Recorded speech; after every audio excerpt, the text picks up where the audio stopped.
In this video, we're going to be looking at the distributive property and combining like terms. So the distributive property is multiplying. I'm going to zoom in a little bit here. One term to a group of terms. So an example of that would be if I had something like this, A parentheses B plus C.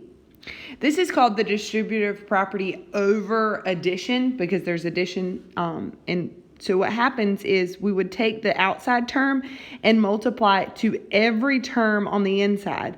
So it would be A times B, which is AB, and A times C, which is AC.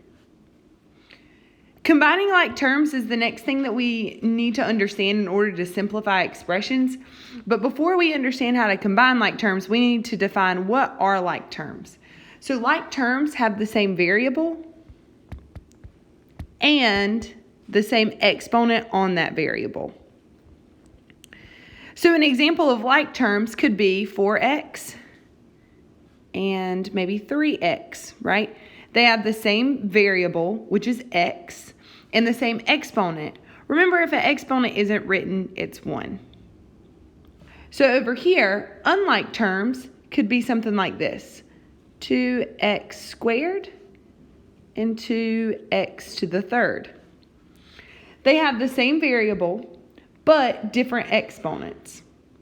So like terms have the same variable and the same exponent on that variable. So to combine like terms, in order to combine them, you add or subtract, depending on what the signs say, coefficients. So remember, the coefficients are the numbers in front. Notice that the variable does not change. So if you did 4x plus 3x, it would be 7x. Right? When you're adding and subtracting, the exponent isn't going to change. It's just the coefficients that's going to change. So let's do a few examples. For this first example, we are going to use both the distributive property and combining like terms. So you might be confused as to where we would use the distributive property. Because this is subtraction, it's really important that we distribute this negative.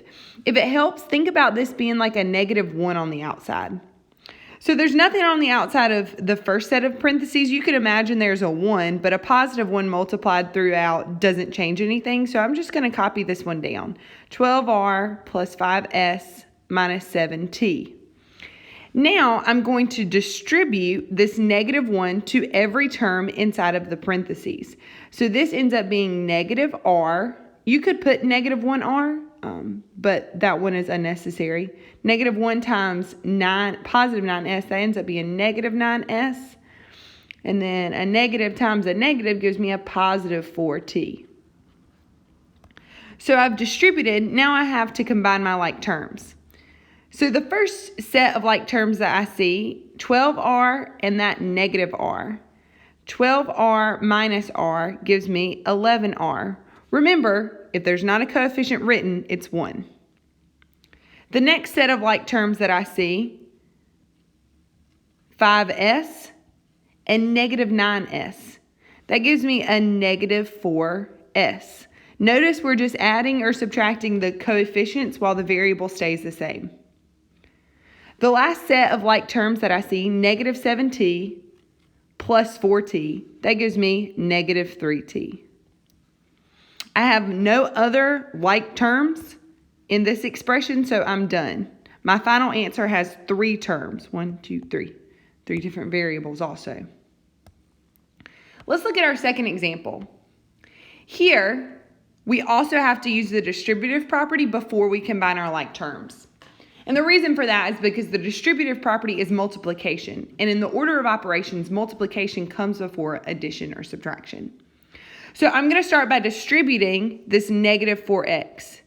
If you're ever confused about like, when am I supposed to distribute? You distribute when, generally speaking, you're going to have those parentheses and multiple terms inside the parentheses.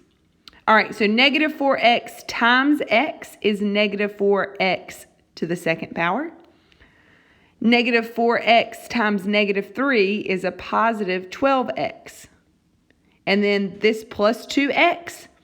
I don't distribute to the positive 2x because it's not inside the parentheses here. I'm just going to bring him down. Now I combine my like terms. The only terms that are like here are 12x and 2x.